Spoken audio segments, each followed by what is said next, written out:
Comment construire rapidement une pyramide des âges sur Excel en utilisant les tableaux croisés dynamiques? Bonjour à tous, c'est Alex d'excelformation.fr et pour ce nouveau chapitre de la formation dédiée à la découverte des tableaux croisés dynamiques, je vous propose de découvrir comment créer facilement une pyramide des âges sur Excel en utilisant un simple tableau croisé dynamique. Alors vous trouverez très régulièrement de nouvelles vidéos sur la chaîne, alors pensez à vous abonner et surtout à activer la clochette de notification afin d'être sûr de ne manquer aucune astuce et de devenir rapidement un pro d'Excel.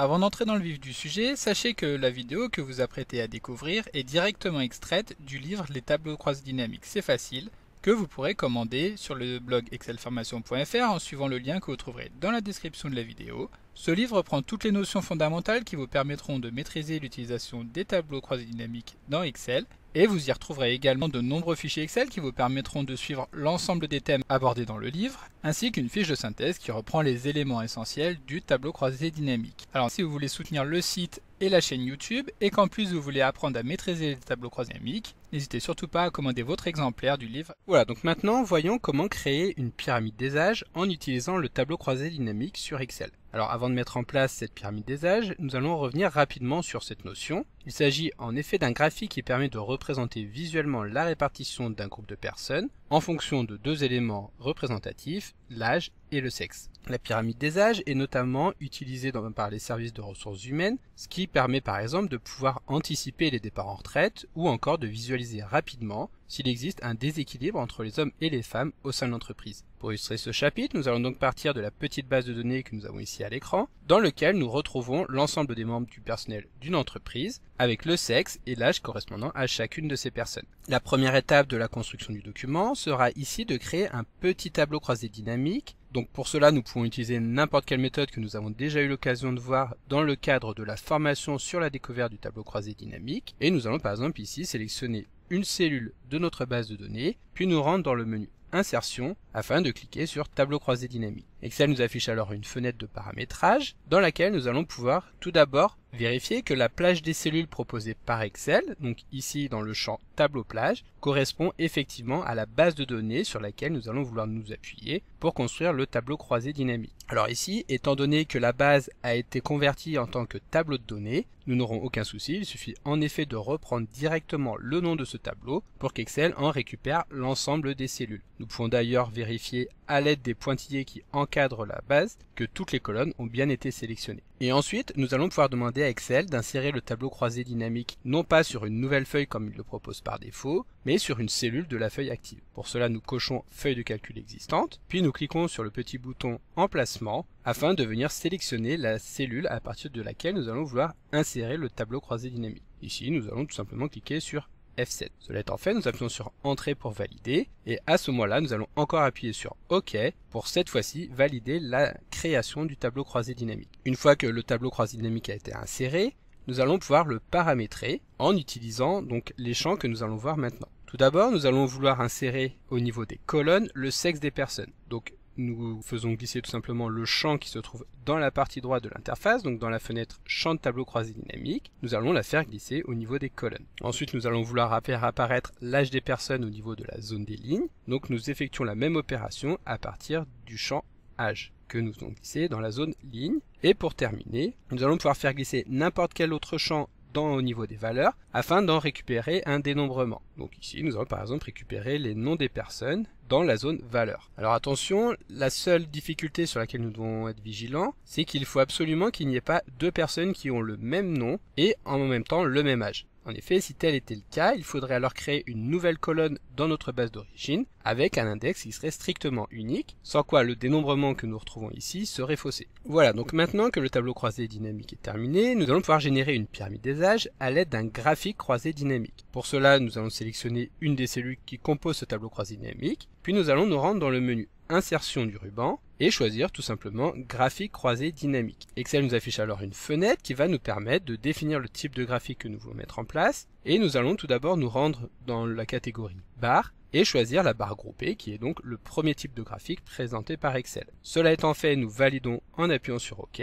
Excel insère correctement le graphique au sein de notre feuille de calcul, mais comme nous pouvons le constater, le graphique est composé de beaucoup d'éléments, ce qui fait que la lecture des données sera très difficile. Donc pour contourner ce problème, nous allons réunir les années en fonction de groupes qui représenteront des dizaines d'années. Donc nous revenons à nouveau dans notre tableau croisé dynamique, puis nous sélectionnons une des cellules de la colonne âge, et ensuite nous nous rendons dans le menu analyse du ruban, donc qui ne sera affiché que lorsque nous aurons sélectionné une cellule du tableau croisé dynamique, et nous allons cliquer sur le bouton grouper le champ. Ici nous allons donc pouvoir définir l'année de début de notre analyse, donc ici étant donné que la plus petite des valeurs correspond à l'âge 23, nous allons définir le début du premier intervalle à 20. Ensuite pour la fin, nous allons donc vouloir intégrer l'âge 76 ans, qui est l'âge maximal des personnes de l'entreprise. Et donc pour cela, nous allons terminer l'intervalle à 80 ans. Ici, le pas défini est un pas de 10, ce qui est exactement ce que nous voulons. Nous pouvons donc cliquer sur le bouton OK.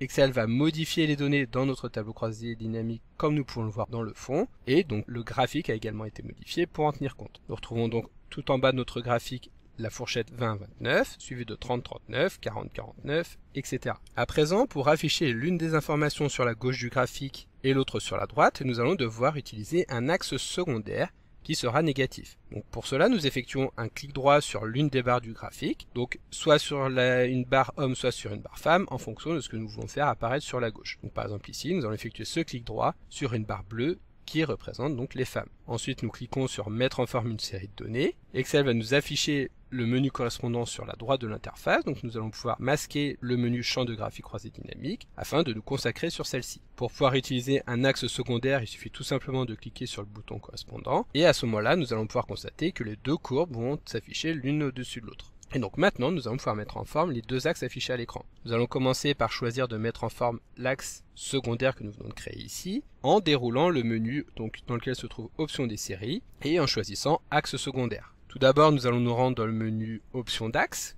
que nous retrouvons donc ici, et dans la zone limite, nous allons définir une valeur minimale qui va correspondre à l'inverse de la valeur maximale. Donc ici, étant donné que le maximal est de 40, nous allons définir une valeur minimale de moins 40. Et ensuite, nous allons cocher l'option valeur en ordre inverse. À ce moment-là, nous allons pouvoir revenir sur notre graphique et constater que maintenant la courbe est correctement affichée, c'est-à-dire que celle-ci part maintenant vers la gauche, tandis que la courbe orange va partir vers la droite. Nous allons maintenant pouvoir nous attarder sur cette dernière. Donc pour cela, nous allons revenir dans le menu et sélectionner cette fois-ci l'axe horizontal qui correspond donc à l'axe principal. Comme nous l'avons fait juste avant, nous allons définir une valeur minimale qui sera égale à l'inverse de la valeur maximale, qui est ici la même que celle que nous avions juste avant, c'est-à-dire 40, et donc la valeur minimale sera de moins 40. Lorsque nous validons, nous allons donc pouvoir constater que notre pyramide des âges est maintenant correctement créée. Cela étant fait, nous allons maintenant pouvoir personnaliser l'affichage de celle-ci afin de la rendre un petit peu plus esthétique. Donc pour cela, nous pouvons tout d'abord nous rendre dans le menu création afin de sélectionner l'un des styles préparamétrés. Donc par exemple ici, nous pouvons choisir ce style-ci. Et pour terminer, nous allons tout simplement vouloir éviter qu'il y ait des écarts entre chacune des courbes. Donc pour cela, nous sélectionnons la première courbe. Et ici, dans la largeur d'intervalle, nous définissons tout simplement le curseur sur 0%. Ce qui fait que chacune des barres sera collée l'une à l'autre, il n'y aura plus d'écart entre les barres. Bien entendu, nous allons faire de même pour la barre bleue, donc en la sélectionnant et en faisant glisser le curseur encore une fois vers la gauche. Et voilà, nous avons maintenant notre pyramide des âges qui est correctement paramétrée, et il nous suffira tout simplement d'ajouter ou de modifier des données dans notre base afin d'impacter directement les valeurs de notre pyramide. Et donc pour tester, nous allons tout simplement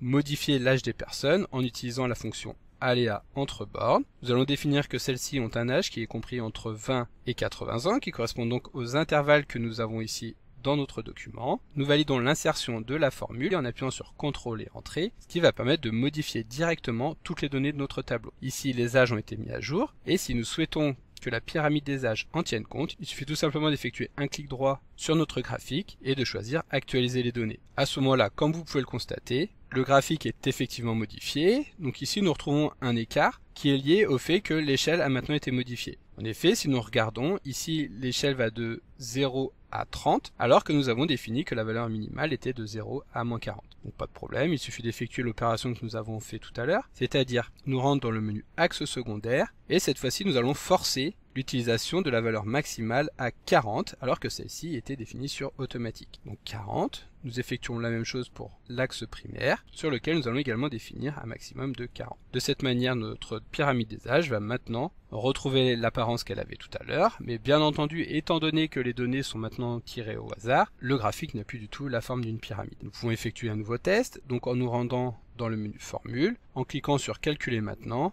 et à ce moment-là, nous allons pouvoir effectuer une dernière actualisation des données, afin de constater qu'une fois encore, celle-ci ne ressemble évidemment pas à une pyramide, mais en revanche, le tableau s'actualise correctement comme nous le voulions au tout début. Donc comme d'habitude, vous pouvez télécharger le support de secours en suivant le lien que vous trouverez dans la description de la vidéo. Si la vidéo vous a plu, n'oubliez pas de la liker et de la partager à vos collègues et amis sur l'ensemble de vos réseaux sociaux. Et vous pouvez également me laisser vos impressions dans l'espace des commentaires, je lirai chacun d'entre eux et y répondrai avec plaisir. Évidemment, si ce n'est pas encore fait, abonnez-vous à la chaîne pour ne manquer aucune astuce. C'est également très important pour m'aider à gagner en visibilité afin de pouvoir développer la chaîne et continuer de vous proposer des tas de nouvelles vidéos. Merci d'avoir suivi cette vidéo et à très bientôt pour un prochain tuto.